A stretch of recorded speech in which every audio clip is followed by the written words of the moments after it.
Hello everyone, my name is C. Ankit Agarwal and you are watching me on a YouTube channel taxi. आज मैं आपके लिए एक बहुत ही इंपॉर्टेंट टॉपिक लेके आया हूँ, that is GST on renting of immovable property. Immovable property बोले तो मकान, दुकान, ऑफिस, घर, जो भी, अगर आप उसको रेंट पे उठाते हैं तो उस पर जीएसटी लगेगा या नहीं लगेगा। अगर जीएसटी लगेगा तो कौन टैक्स देगा, सर्विस रिसीवर या service provider, that is reverse charge लगेगा या नॉर्मल चार्ज, जो कि एक बहुत कंफ्यूजिंग पॉइंट है। जीएसटी कब पेबल होगा, that is what is the point of taxation. GST किस वैल्यू पे लगेगा, डेट इज वैल्यू सप्लाई क्या है, और सबसे important point, what will be the place of supply. क्या जीएसटी ऑन रेंट का आईटीसी क्रेडिट मिलेगा कि नहीं, और हाँ, इनकम टैक्स में इसका क्या ट्रीटमेंट हो, उससे रिलेटेड वीडियो मैं पहले ही बना चुका हूँ, जो आप मेरे चैनल में जाकर देख सकते हैं। तो अगर आप इन सभी प्रश्नों का उत्तर पाना चाहते हैं तो देखते रहिए मेरा ये वीडियो, और हाँ, सब्सक्राइब और बेल आइकन दबाना ना भूलें।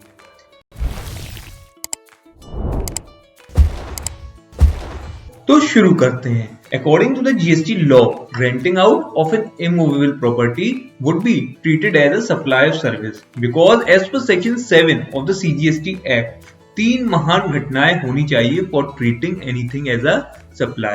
That is, A, there should be an activity, B, in the course of furtherance of business, and C, for a consideration. इसीलिए renting of immovable property is treated as supply of service. Now, there can be two types of renting of immovable property, that is renting of commercial property यानी कि दुकान, office, factory etcetera etcetera, या फिर renting of residential property यानी कि एक घर। सबसे पहले बात करते हैं और renting of commercial property।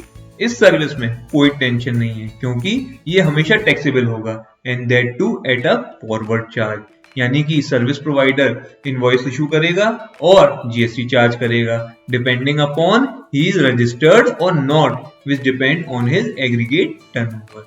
Aggregate turnover here mean अगर आप सर्विस प्रोवाइड कर रहे हैं and your service exceeds 20 lakh, तो ओनर को जीएसटी में रजिस्ट्रेशन लेना पड़ेगा। दिस लिमिट इज 10 लाख अगर आप स्पेशल कैटेगरी स्टेट में हैं। Now let's talk about renting of residential property and the most confusing one. GST के आने से भी पहले यानी कि सर्विस टैक्स के युग से अगर आप रेजिडेंशियल प्रॉपर्टी को लेट आउट करते हैं फॉर रेजिडेंशियल पर्पस तो वुड एग्जेम्प्ट हो जाएगा, मगर फ्रॉम 13 जुलाई 2022 सब कुछ बदल गया। मतलब क्या हमें इस पे भी टैक्स देना पड़ेगा? तो सुनिए, with effect from 18 July 2022, Wide Notification number 4 2022 of the Central Tax dated 13 July 2022, अगर आप कोई रेजिडेंशियल प्रॉपर्टी किसी अनरजिस्टर्ड पर्सन को रेंट आउट करते हैं and that too for a residential purpose, तभी आपको एग्जम्पशन मिलेगा, नहीं तो जीएसटी एप्लीकेबल हो जाएगा, and that too at a reverse charge mechanism at the rate of 18%।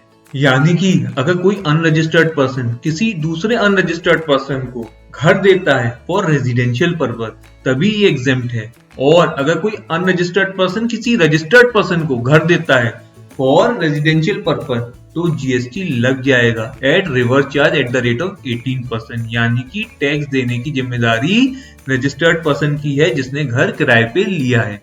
से फॉर एग्जाम्पल, अगर कोई कंपनी घर लेती है फॉर 3 एम्प्लॉइज और 4 एम्प्लॉइज, तब जीएसटी की लायबिलिटी आ जाएगी, वो भी on a company to pay on reverse charge mechanism. मगर अगर लेट आउट किया फॉर कॉमर्शियल पर्पस तो फिर नॉर्मल प्रोविजंस लगेंगे as if it is renting of commercial property. Now the next question is how to check the place of supply for charging CGST or SGST or IGST. Section 12 and 13 of the IGST Act deals with place of supply, यानी कि कहाँ service दी गई मानी जाएगी। In case of renting of immovable property, place of supply will always be the place where the property is situated. But the owner of the property can be registered in the state different from the state in which the property is situated. और यहीं आता है कहानी में twist. कैसा twist?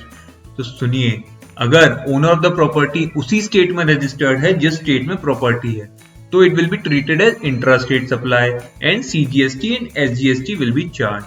और अगर owner of the property किसी दूसरी स्टेट में रजिस्टर्ड है, that is different from the place where the property is located, then it will be treated as interstate supply and IGST will be charged. और अगर service receiver भी किसी दूसरी state में रजिस्टर्ड है तो क्या उसे CGST और SGST का क्रेडिट अलाउ होगा कि नहीं? ये जानने के लिए आप मेरा एक और वीडियो देख सकते हैं जिसमें मैंने इस टॉपिक को डिटेल में डिस्कस किया है. Now, one more question that arises is that on what value GST on rent out property will be calculated? इस केस में GST is calculated and charged on the total rent amount to be collected periodically. इसी में एक question और arise होता है, that is किस value पे GST चार्ज करें when TDS is also applicable under the Income Tax Act for the rented property. यानी कि GST ग्रॉस अमाउंट पे चार्ज करें that is before deducting TDS या नेट अमाउंट पे चार्ज करें that is after charging TDS. तो सुनिए, the owner of the property has to collect the GST from the person on rent charge. बोले तो GST will be charged on gross value that is before charging TDS. For example, अगर rent charge is 100 rupees and TDS is to be deducted is rupees 10. So now in this case GST will be charged on 100 rupees ना कि 90 rupees. ITC on renting of property मिलेगी कि नहीं? तो मैं आपको बता दूं, ITC will be available on renting of property, चाहे वो कॉमर्शियल हो या रेजिडेंशियल प्रॉपर्टी हो, अगर it has been used in the course of furtherance of business. मगर अगर आपने कोई घर पर्सनल यूज के लिए लिया है तो as per section 17 subsection 5 it falls under negative list and hence no ITC will be available. So what is the final conclusion?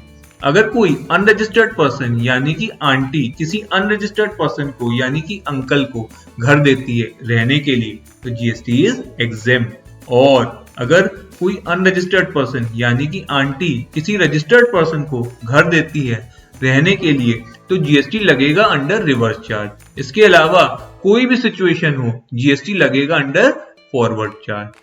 तो आप क्या सोचते हैं इस वीडियो के बारे में मुझे कमेंट करके जरूर बताएं. वीडियो अच्छी लगी हो तो लाइक करके मुझे एनकरेज करिए और हाँ, सब्सक्राइब और बेल आइकन दबाना ना भूलिए. मैं फिर मिलूंगा एक और नई वीडियो के साथ. Till then, thank you and stay connected.